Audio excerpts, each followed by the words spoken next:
hali gani mtazamaji wa Sauti TV? Karibu katika taarifa ya habari tuliyokuandalia kwa siku ya leo, na miongoni mwa taarifa tulizonazo pamoja na serikali imetangaza mpango maalum wa kuwezesha wanahabari wakongwe kurejea katika mfumo rasmi wa ithibati. Rais wa Rwanda Paul Kagame amefanya ziara ya kikazi ya siku moja nchini Tanzania. Na katika michezo, baadhi ya wadau wa soka kutoka kata ya Luchelele jijini Mwanza wametoa maoni yao kuelekea hatima ya ubingwa wa ligi kuu ya NBC baada ya kutamatika kwa dabi ya Kariakoo. Kwa hayo na mengine mengi, ongozana nami Abdul Sami Hawanga nitakayekusomea habari za kitaifa na kimataifa. Samila Salum atakusomea habari za biashara, na katika michezo tutakuwa naye Ronaldo Komba. Tuanze na habari za kitaifa.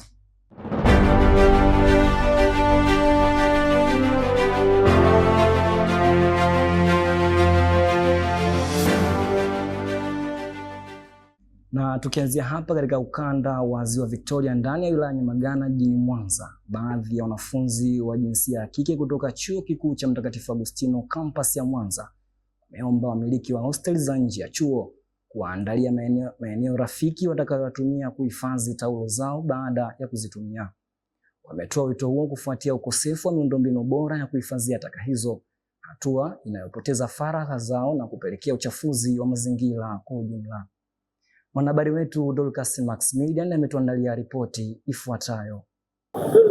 Ni ndani ya Chuo Kikuu cha Mtakatifu Agustino kampasi kuu ya Mwanza. Leo Sauti TV habari tumepata wasaa kuzungumza na baadhi ya wanafunzi wa kike wanaoishi nje ya hostel, wakibainisha ni kwa namna gani wanapitia adha ya kutokuwa na sehemu maalum ya kuchomea taka zao za kike, yani taulo za kike. Na haya ni maoni yao. Adha kubwa tunayoipata katika hostel zetu za nje kwenye swala zima la kutunza taulo za kike. Tunapata changamoto kubwa sana kwenye utunzaji wa taulo za kike. Pale ambapo nyumba tuliopanga unakuta haina sehemu maalum ya kuchoma zile taulo za kike. Kwa hiyo hii inasababisha uchafuzi wa mazingira, na uchafuzi wa mazingira unapelekea magonjwa katika jamii ambayo inatuzunguka. Kwa hiyo nilikuwa napendekeza kwamba wale baba wenye nyumba au mama mwenye nyumba watusaidie kutengeneza sehemu maalum ambayo itatusaidia sisi kwa watoto wa kike kuweza kuhifadhi au kuchoma taulo zetu za kike. Tuongelee kuhusiana na changamoto ambazo tunakutana nazo tukiwa katika siku zetu, hususan kwa sisi tunaokaa hosteli za nje. Kikubwa zaidi ni kupata sehemu maalum ya kutunzia zile taulo zetu ambazo tunazitumia. Na hali hiyo inapelekea wanafunzi wengine kutupa labda kwenye vyoo na baadaye kusababisha vyoo vile kujaa, lakini pia mwingine anaenda kutupa kwenye mazingira yoyote yale bila kujali kwamba ile ni kitu chake ambacho ni private, hakitaki kuonekana hata na mtu mwingine. Kwa kikubwa zaidi tunachokishauri ni kwamba wenye nyumba wajitahidi vyovyote vile tukumbuka sisi watoto wa kike, kwa sababu kwenye ile nyumba sio kwamba wanapanga tu ni wanaume, pia tupo watoto wa kike. Kwa hiyo wajitahidi sana kutuwekea sehemu maalum kwa ajili ya kutupa ama kuweza kuchoma kwa ajili ya kujiwekea usalama zaidi sisi wenyewe, kwa sababu saizi dunia ina mambo mengi sana. Mtu unapoenda kutupa, kuna mwingine anaweza kaja akachukua akafanya kitu chake chochote kile na kuja kusababishia madhara.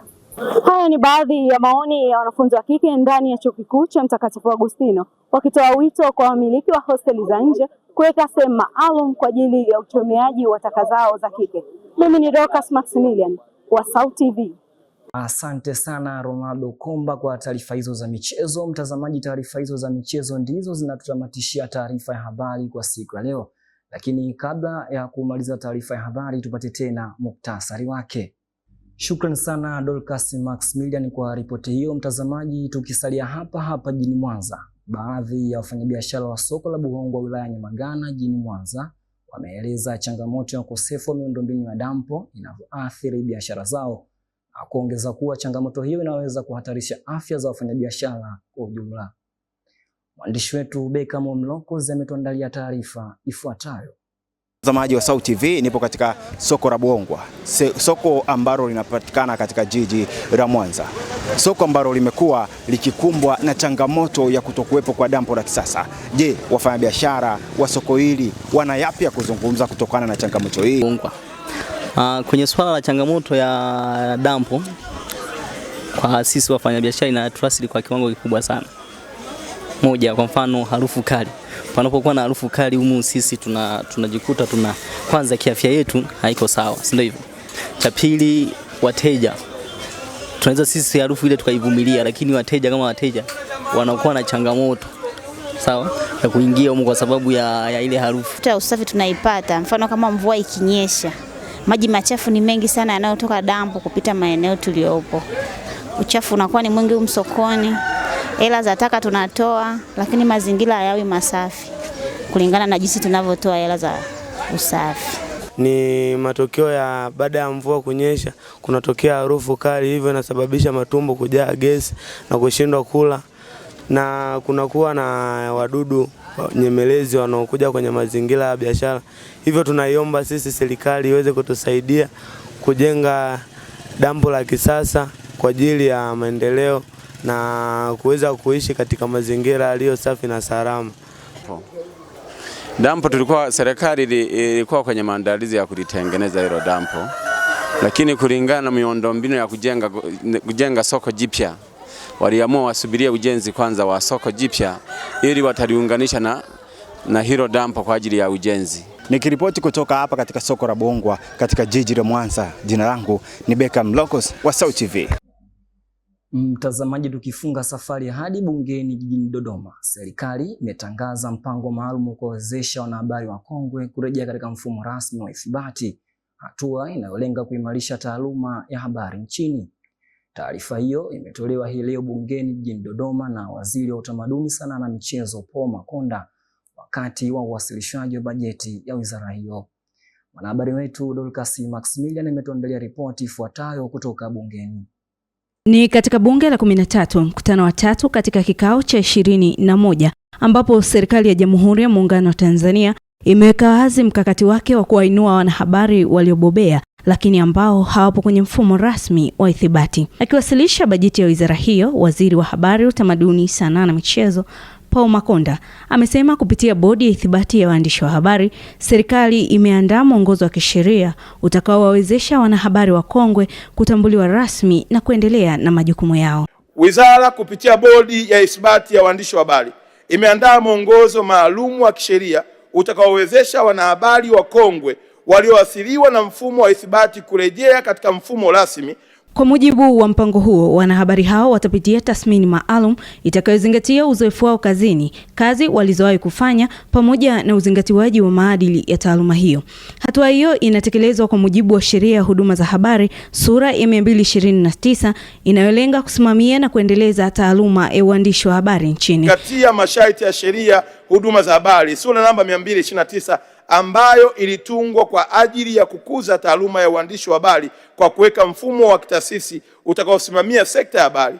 Mwongozo huu unaweka utaratibu wa kisheria wa kutambua na kuthibitisha umahiri wao kupitia tathmini maalum ya uzoefu, weledi na maadili ya taaluma na kuwawezesha kupata ithibati kwa mujibu wa sheria. Serikali inaeleza kuwa utekelezaji wa mpango huo utasaidia kupunguza changamoto kwa wanahabari wakongwe walio nje ya mfumo rasmi, huku ikitoa nafasi sawa ya kushiriki kikamilifu katika maendeleo ya sekta ya habari. Aidha, serikali imeeleza kuwa mpango huo pia unalenga kuleta uwiano kati ya wanahabari wapya na wale wenye uzoefu mkubwa kwa lengo la kuinua ubora wa habari zinazotolewa kwa umma. Nikiripoti habari hii kutoka bungeni Dodoma, mimi ni Dorcas Maximilian wa SAUT TV. Taarifa yake Dorcas Maximilian inatutamatishia habari za kitaifa kwa siku ya leo. Mtazamaji, tupate mapumziko mafupi, tukirejea ni habari za kimataifa. Wiki hii kwenye mtazamo wa kibiashara, kauli pia ya kupokea mteja. Ili uweze kumdumisha mteja lazima kuna kauli ya kibiashara. Mteja anapokuja yeye anakuwa ni mgonjwa wa tatizo fulani, lazima wawe na lugha nzuri wanapotoa huduma kwa wale ambao ni watumiaji wa hizo. Kustahimili kwenye biashara si bahati, bali ni mkakati. Kila siku Jumanne saa 11 kamili jioni, usikose kutazama mtazamo wa kibiashara kupitia kurasa yetu ya YouTube @SAUT TV TZ.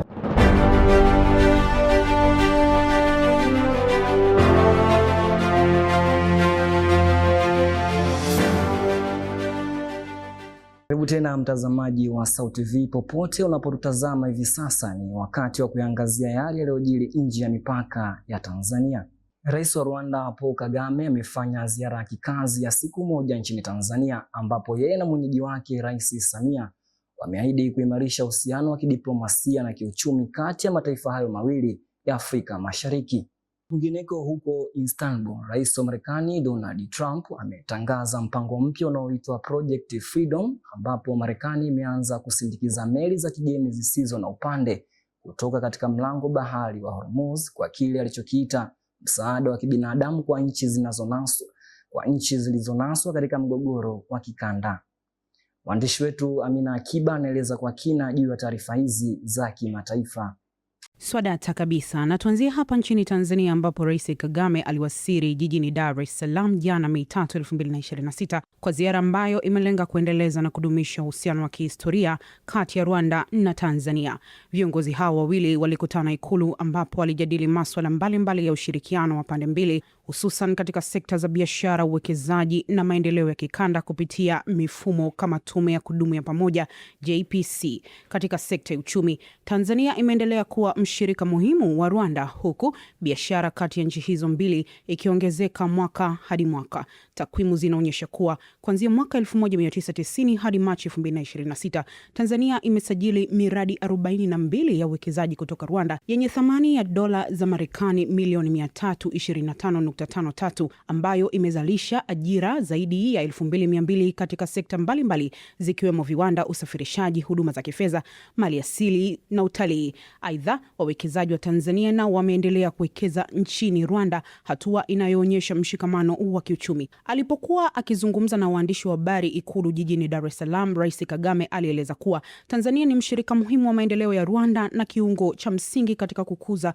ustawi wa Jumuiya ya Afrika Mashariki. Amesema pia serikali ya Rwanda ipo katika mchakato wa kuwatambua na kuwaenzi wa Tanzania waliotoa mchango wa kibinadamu na kishujaa wakati wa mauaji ya kimbari ya mwaka 1994. Akisema hatua hiyo inalenga kuimarisha zaidi uhusiano wa kindugu na ushirikiano wa muda mrefu kati ya mataifa hayo jirani.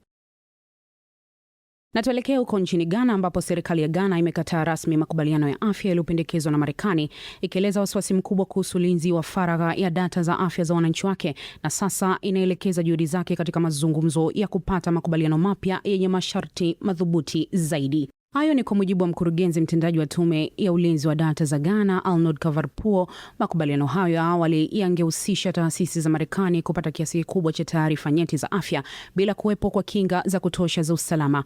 Amesema kiwango kikubwa cha ufikiaji wa data kilichoombwa kilizidi kwa kiasi kikubwa viwango vinavyokubaliana katika mikataba ya aina hiyo ya ushirikiano wa kimataifa. Ripoti zinaeleza kuwa makubaliano hayo yenye thamani ya takriban dola milioni 300 yangetoa karibu dola milioni 109 za Ghana ndani ya kipindi cha miaka 5. Ghana imesisitiza kuwa hatua yake inaakisi misimamo mipana ya nchi Afrika zinazotilia mkazo uhuru wa usalama wa data, ambapo mataifa kama Zimbabwe na Zambia pia yamekuwa yakipinga mikataba ya aina hiyo. Serikali ya Ghana imesema tayari imewasiliana na Marekani ili kuanza upya mazungumzo na makubaliano yenye masharti yatakayolinda maslahi ya taifa ya faragha za wananchi wake.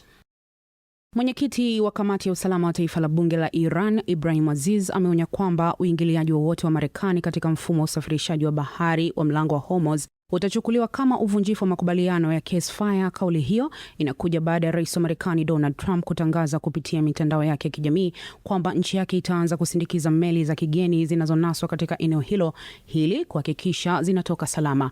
Trump ameeleza kuwa mpango huo unajulikana kama Project Freedom, ni hatua ya kibinadamu inayolenga kusaidia meli na wafanyabiashara kutoka nchi mbalimbali ambazo zimeathirika katika mzozo huo wa kikanda.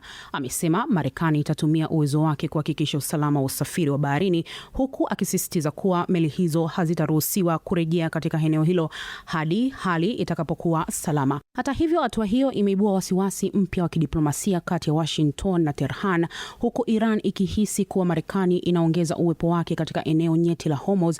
Wakati mazungumzo ya amani na jitihada za kidiplomasia zikiendelea, pande zote mbili zimeendelea kushikilia msimamo tofauti hali inayoongeza sintofahamu kuhusu mustakabali wa usalama wa baharini na makubaliano ya kusitisha mapigano. Amina Akiba, SAUT TV. Amina Akiba huyo akitupitisha katika medani za kimataifa. Hivi sasa mtazamaji, tupate mapumziko mafupi, tukirejea tutaungana na Samila Salum atakusomea habari za biashara. Endelea kusalia nasi.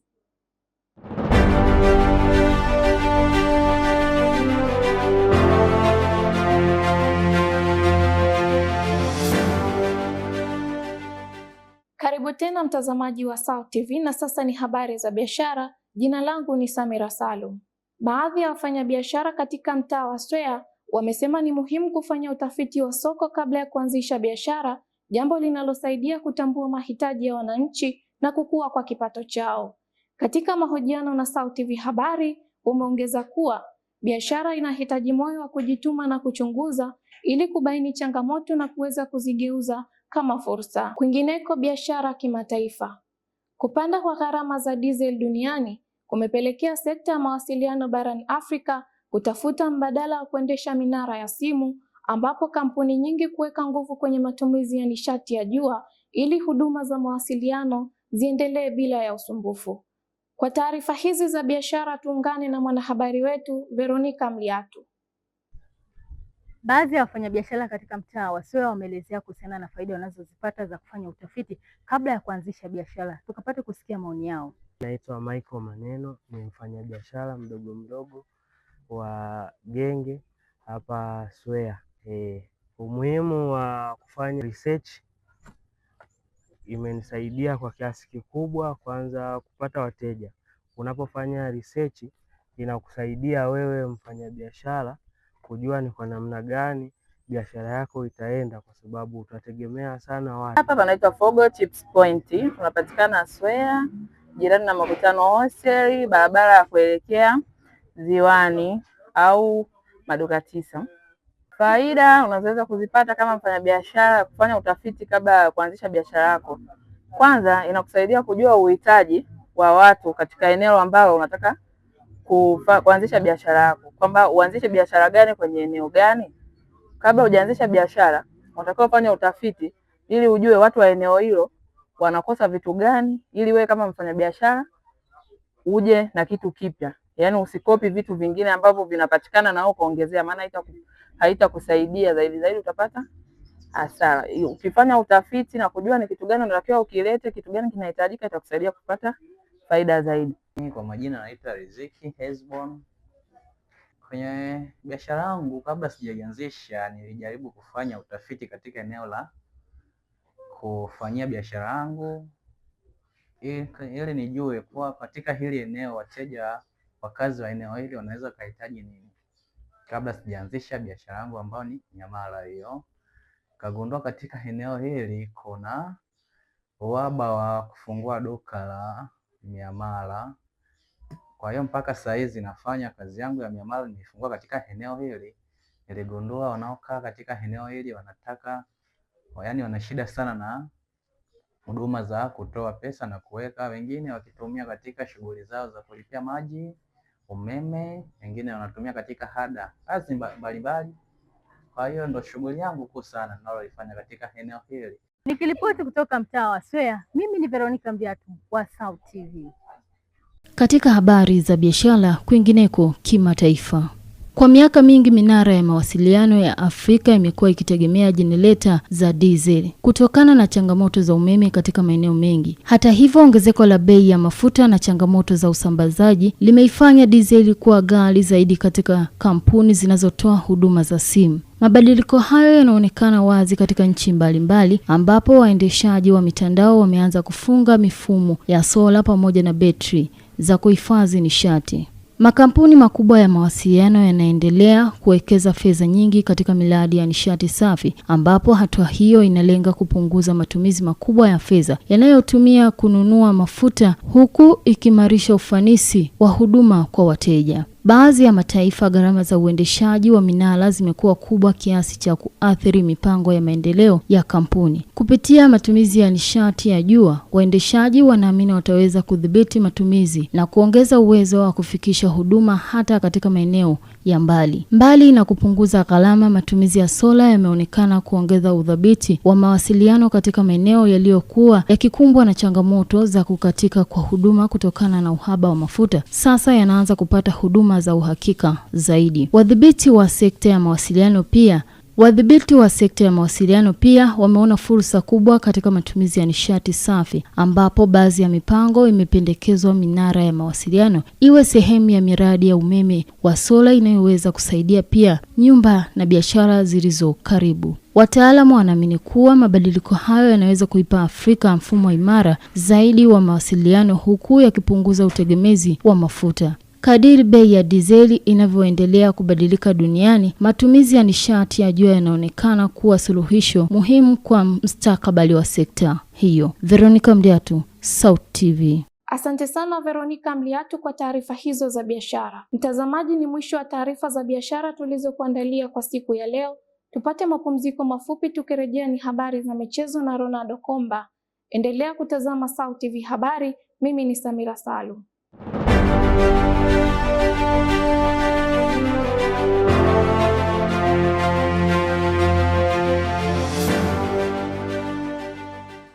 Ni matumaini yangu mzima wa afya, mwanamichezo mwenzangu. Karibu katika habari za michezo. Jina langu ni Ronaldo Komba.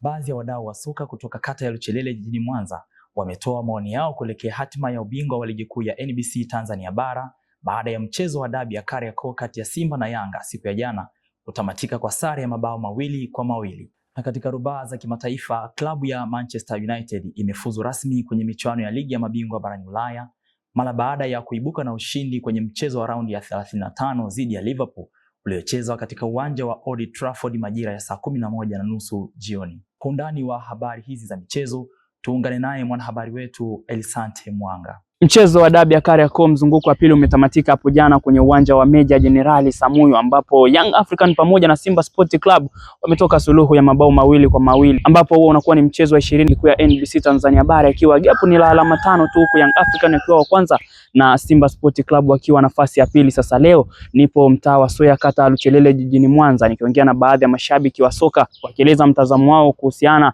na bingwa wa ligi kuu ya NBC Tanzania Bara msimu wa 2025-26. Nampa asilimia kubwa Yanga kwa ubingwa, kwa sababu kwanza tukiangalia pengo la pointi kati ya Simba na Yanga, Yanga anamzidi Simba pointi 5.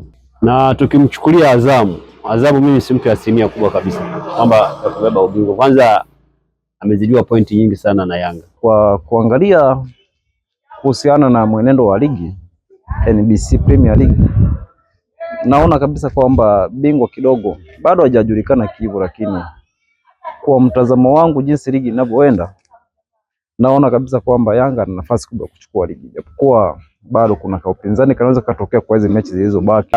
Hii ligi imeshakuwa ni ngumu.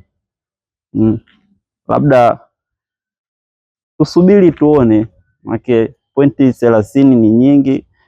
Lolote linaweza katokea. Huyu anaweza akapoteza, huyu anaweza akadraw, tukapata nafasi kwa bingwa. Bado sisi bado tuna matumaini na timu yetu, tusubiri lolote linaweza katokea. Na huko barani Afrika kunako habari za kimichezo siku ya leo, shirikisho la mpira wa miguu barani Afrika CAF limetangaza rasmi siku ya kuanza na kutamatika kwa mashindano ya kombe la mataifa ya Afrika yatakayofanyika Tanzania, Kenya na Uganda. Kwa mujibu wa taarifa kutoka CAF zinasema kuwa mchezo wa ufunguzi wa michuano hiyo utapigwa Jumamosi Juni 19, 2027, huku fainali ikipangwa kupigwa Jumamosi Julai tarehe 19, 2027. Sambamba na hayo, CAF haijaweka bayana nchi ambayo itahusika na ufunguzi wa mchezo wa kwanza pamoja na nchi ambayo itahusika na mchezo wa fainali ya mashindano hayo. Hata hivyo, hii inakuwa mara ya kwanza kwa nchi tatu kuandaa michuano hiyo ya kombe la mataifa ya Afrika. Na huko barani Ulaya siku ya leo, klabu ya Manchester United yafuzu rasmi kwenye michuano ya ligi ya mabingwa barani Ulaya baada ya kuibuka na ushindi kwenye mchezo wa raundi ya 35 dhidi ya Liverpool. Klabu hiyo imefuzu baada ya kutoshiriki michuano hiyo kwa takribani zaidi ya miaka miwili tangu ilipocheza mara ya mwisho mwaka 2023-2024 ilipotolewa ikiwa na alama 4 nyuma ya Galatasaray. Hata hivyo, kocha wa timu hiyo Michael Carrick amesema kuwa timu hiyo ina malengo makubwa kwenye michuano hiyo ya ligi ya mabingwa barani Ulaya. Aidha, kwa sasa ligi kuu ya nchini Uingereza inaelekea ukingoni, huku Manchester United ikiwa na alama 64 ikiwa bado imesalia kucheza michezo mitatu kwa ajili ya kukamilisha mzunguko wa raundi ya pili. Elisante Mwanga, SAUT TV. Asante sana Elisante Mwanga kwa taarifa hizo za michezo. Hadi kufikia hapo sina la ziada katika michezo kwa siku ya leo. Mimi ni Ronaldo Komba na sasa nirudishe kijiti kwake Abdul Sami Hawanga kwa kuhitimisha habari kwa siku hii ya leo. Asante sana Ronaldo Komba kwa taarifa hizo za michezo. Mtazamaji, taarifa hizo za michezo ndizo zinatutamatishia taarifa ya habari kwa siku ya leo. Lakini kabla ya kumaliza taarifa ya habari, tupate tena muktasari wake. Serikali imetangaza mpango maalum wa kuwezesha wanahabari wakongwe kurejea katika mfumo rasmi wa ithibati. Rais wa Rwanda Paul Kagame amefanya ziara ya kikazi ya siku moja nchini Tanzania. Na katika michezo, baadhi ya wadau wa soka kutoka kata ya Luchelele jijini Mwanza wametoa maoni yao kuelekea hatima ya ubingwa wa ligi kuu ya NBC baada ya kutamatika kwa dabi ya Kariakoo. Kufikia hapo sina la ziada. Kwa niaba ya wote, jina langu ni Abdul Sami Hawanga. Uwe na wakati mwema.